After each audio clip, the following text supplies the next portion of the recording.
This is Nick Park from Evangelical Alliance, and I'm here to say to you once again that it's Friday, but Sunday's coming.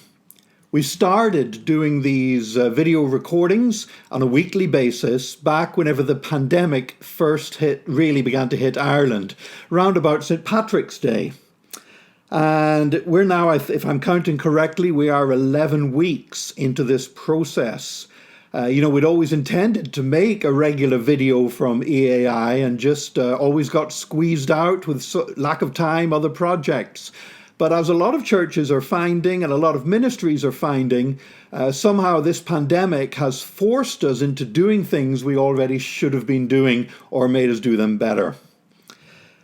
Well, today, for the first time since we began this series of videos, I'm not going to talk about coronavirus or the pandemic. But the subject I'm talking about is still sobering and serious, and it's to do with racism. We've probably all seen the media firestorm that really has been ignited by the death of George Floyd in the United States. An African-American man, a worker who served with the Salvation Army there and was arrested and then had a policeman kneeling upon his throat. He said, "Mama, I can't breathe." And after having that guy kneeling on his throat for 9 minutes, he died.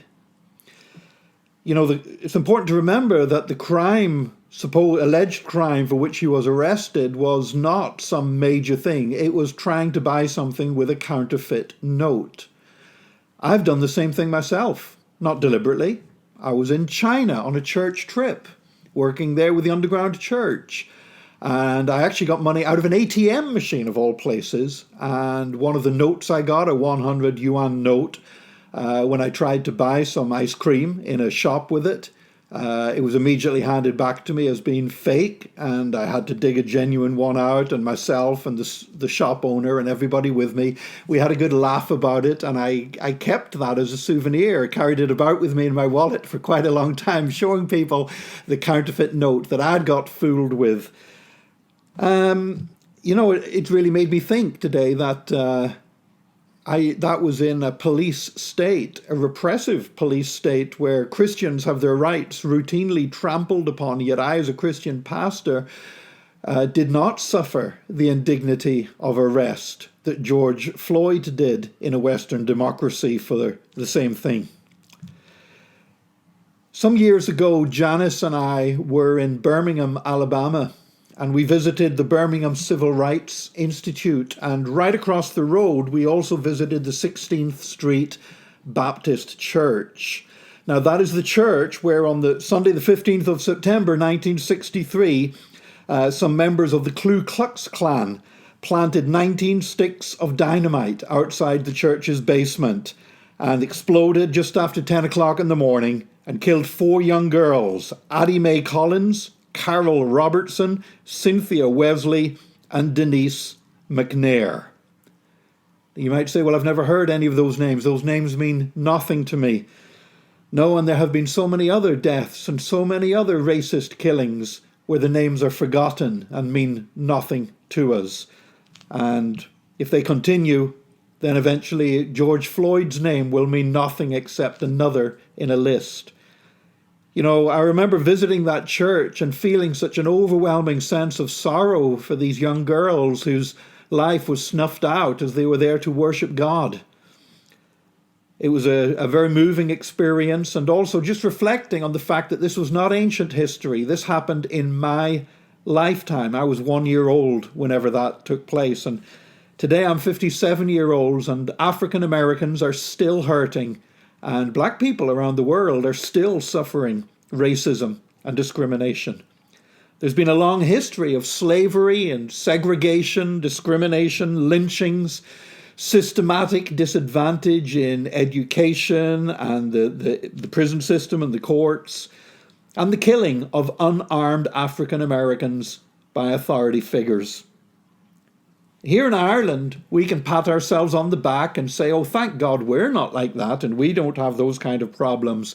But we have racism here in Ireland.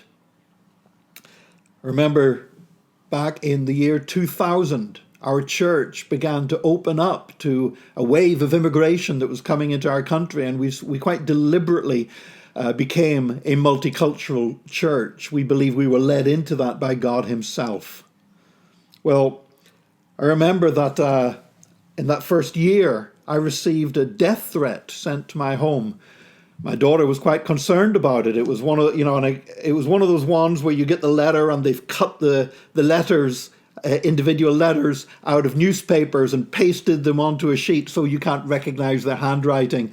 My daughter would have been 13 years old, and I remember saying to her, Kirsty, you don't have to worry, because these people are so stupid. If they tried to kill me, they probably wouldn't even know how to pull the trigger. And she says, what do you mean?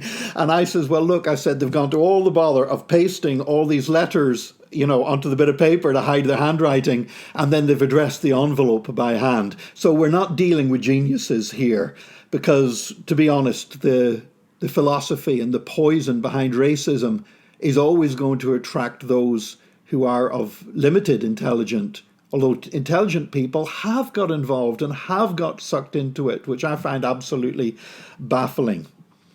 I remember another occasion, we'd had a prayer meeting in our church, and this was a couple of years later. This was probably 2002, 2003, maybe even as far as 2005. But we'd been having a prayer meeting in our church, and one of our church ladies was leaving, and I was still in the church building. I was working late in my office. It would have been probably about 10:30 at night. And I heard shouting outside, and somebody across the street was shouting abuse at her.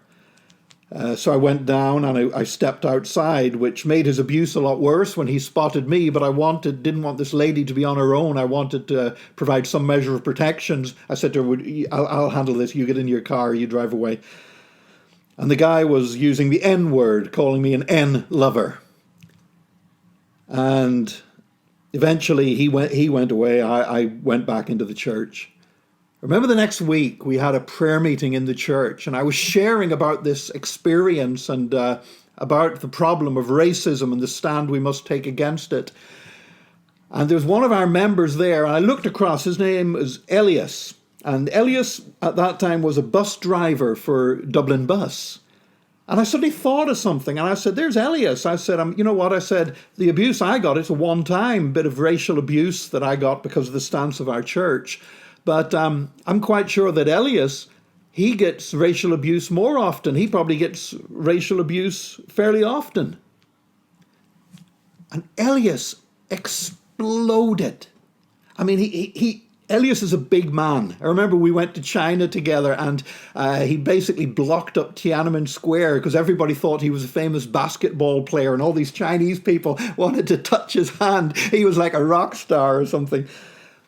Elias is a big guy, and we were having this prayer meeting in a small room, an enclosed space, and he just exploded with what at first seemed like violence. I took a step back from my friend and thought, whoa, what's happening? And it was pain.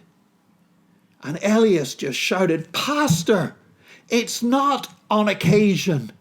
It's not every few days. He said it's every day. It's many times every day. And I want to tell you that was a moment of revelation for me, because I had not understood the pain that my brother was going through. I thought I understood racism. I thought I understood how poisonous it is, how damaging it is. And I realized at that moment I didn't have a clue. And as I saw and felt the pain, the frustration, and the anger because he had nowhere to channel this continuous hurt and pain, as I heard all of this from my friend, my heart was broken, absolutely broken. And that's why it's so important that we, as the Church of Jesus Christ, we have to stand against this dehumanizing poison of racism. And I would say, please, don't minimize racism by equating it with something else. Yesterday, I released a video from our church. You can find it on the Solid Rock Drogheda YouTube channel. But I said in that video, I said that when we stand up and try to be all balanced and say, well, we're against racism, and we're against rioting, and we're against looting. Yeah, those things are wrong. But by equating them and trying to be balanced and putting it on a level, we then fail to convey how horrible and how evil racism is. Or when we use phrases like all lives matter. Of course, all lives matter. That's a guiding principle in my life. But whenever the African American and the black community, including here in Ireland, is suffering pain and accumulative pain that has been built up by continual abuse, by death after death after death, whenever they're trying to process that and deal with that, and using a statement of saying, we matter, Black lives matter, and we turn around and glibly say, oh, all lives matter. That is incredibly unfeeling. It is basically saying, oh, stop acting like you're special. All lives matter. All lives do matter, but this is not a time for saying it. I believe that the Church of Jesus Christ, and particularly the Evangelical Church in Ireland, needs to say no to racism. I'll be honest with you, the local church I pastor, it is written into the membership conditions of our church that you can be dismissed as a member for criminal activity, for sexual immorality, for denying cardinal truths of the Christian faith, or by engaging in racist speech and behavior. You know, I don't know if it's true in Ireland, but I've encountered churches in other parts of the world where you can be stripped of your church membership for drinking a glass of wine, but you can remain a member in good standing while being a racist or even a member of an organization such as the Ku Klux Klan. We need to do better. How can we do better? I believe every church in Ireland needs to speak out more against racism and against the activities of the far right who legitimize racism. They're not big and they're not well supported, but there are far-right political parties and independent candidates who whip up racism and exploit it and play upon it. And I'm sad to say that some of those individuals and organizations count church members among their supporters. I do believe that the church is a force of good in combating racism in Ireland. I believe in building a multicultural society. The church has played an important part, and I believe we've punched above our weight on this. But we can do better. And I want to know how we can do better. I'm asking God that. And I would love to hear from anybody else that can suggest ways that we can do better. I would particularly love to hear from members of Black Irish or New Irish community who would suggest ways that we as Irish churches can do more to combat the evil of racism. But I wanted, on behalf of Evangelical Alliance Ireland, to make a clear statement today.